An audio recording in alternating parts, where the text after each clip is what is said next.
Prime time with Ashish Shukla, sponsored by Jabalpur hospital and research centre, Russell Chowk, Jabalpur. Yash Bharat prime time with Ashish Shukla में आज हम 2025 के नववर्ष में बैठे हैं। आप सभी लोगों को नूतन वर्ष की हार्दिक शुभकामनाएं। हमारे साथ आज जबलपुर के कलेक्टर दीपक सक्सेना जी हैं और इनके मन में जबलपुर को लेके जो दृढ़ संकल्प इन्होंने 2025 के लिए लिए, हम सीधे कलेक्टर दीपक सक्सेना जी को पहले नमस्कार करते हैं। 2025 जबलपुर को आप कैसा देखना चाहते हैं? हाँ, देखिए 2025 के लिए कोई नया कोई प्रोग्राम मेरे दिमाग में नहीं है। 2024 में 3 जनवरी 2024 को माननीय मुख्यमंत्री जी ने एक बैठक ली। आज 3 जनवरी है। आज 3 जनवरी। हाँ, पूरा एक साल। हाँ। उस बैठक में माननीय मुख्यमंत्री जी के समक्ष जबलपुर के विकास के संबंध में कॉन्सेप्ट प्लान प्रस्तुत किया गया था। उस कॉन्सेप्ट प्लान में बहुत सारे मेगा प्रोजेक्ट थे। उन मेगा प्रोजेक्ट्स पे 2024 में भी कार्रवाई चल रही है, 2025 में भी चलेगी। मेरी उम्मीद रहेगी कि उस कार्रवाइयों में जो है तेज गति आए और वो जो प्रोजेक्ट बने हैं वो प्रोजेक्ट फाइनली धरातल पर उतरे। मास्टर प्लान आने वाला जबलपुर का, उसमें क्या संभावना है जबलपुर की? देखिए मास्टर प्लान अभी थ्योरेटिकल तैयार हो रहा है, अभी मेरे पास नहीं पहुंचा है। जब भी तैयार होगा उसकी जो जनसुनवाई होती है वो कलेक्टर ही करते हैं उसको, और उसका जो एग्जामिनेशन है वो हमारे लेवल पे भी होता है, हमारा फीडबैक भी लिया जाता है। तो जबलपुर के पॉइंट ऑफ व्यू से, यहाँ के नागरिकों के पॉइंट ऑफ व्यू से, जनप्रतिनिधियों के पॉइंट ऑफ व्यू से, मीडिया के पॉइंट ऑफ व्यू से, उनकी जो भी बातें होंगी हम वो शासन स्तर तक जरूर पहुंचे। मास्टर प्लान किसी भी शहर का एक बहुत महत्वपूर्ण, हाँ ओबियसली वो विकास की रूपरेखा, खासतौर से अर्बन मैनेजमेंट जो है उसके इस बार शायद पता चला 63 गांव शामिल किए जा रहे हैं। वो जब भी प्लान आएगा मैं आप सब लोगों के साथ उसको शेयर भी करूंगा, बात भी करूंगा। अभी आपने कल परसों जो 2003 के आपके मेगा प्रोजेक्ट, उसमें पहला प्रोजेक्ट क्या है? देखिए सबसे बड़ा और सबसे इम्पोर्टेंट प्रोजेक्ट उसमें जो है वो नमामि नर्मदे परियोजना वाला प्रोजेक्ट है, जिसमें हम 17 किलोमीटर लंबा एक नर्मदा कॉरिडोर बना रहे हैं। साथ साथ 2 महत्वपूर्ण घाट जो हैं, गौरी घाट और तिलवारा घाट, इन दोनों घाट को हम सरयू नदी की तर्ज पर, जैसा रिवर फ्रंट बना है उस तरह का उसको डेवलप करने का एक प्लान है।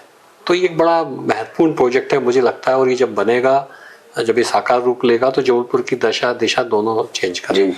और दूसरा क्या इसके बाद आप? इसके अलावा हमारे एक जबलपुर का जो लॉजिस्टिक और टेक्सटाइल पार्क जो बनना है, लगभग 350 एकड़ जमीन हमने चिन्हित की है। भारत सरकार को इसका प्रपोजल गया है।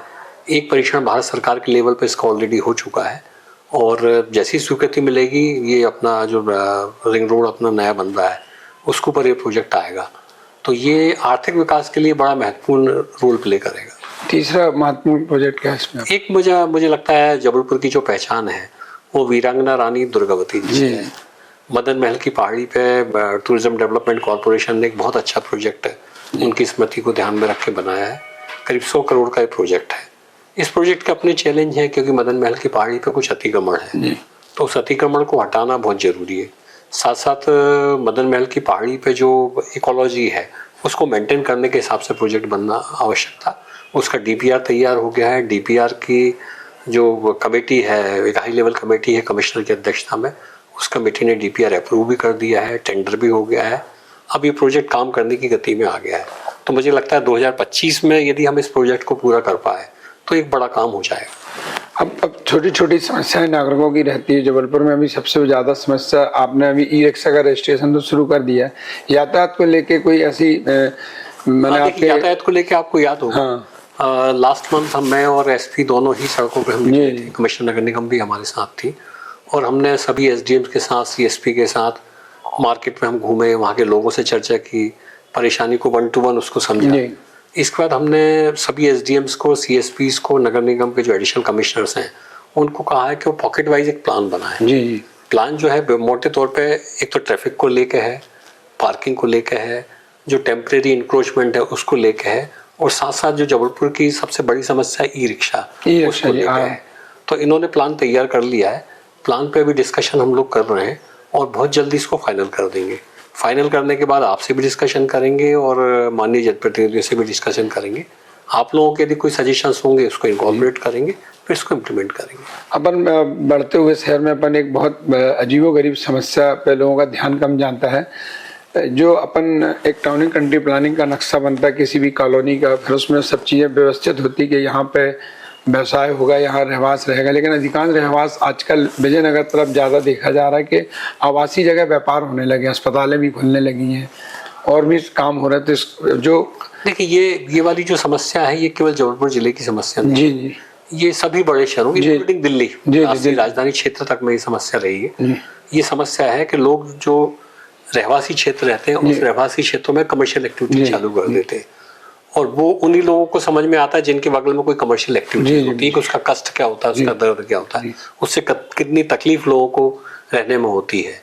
मुझे लगता है जो टाउन कंट्री प्लानिंग का जो मास्टर प्लान है और जो लैंड यूज है उसका सख्ती से पालन होना चाहिए।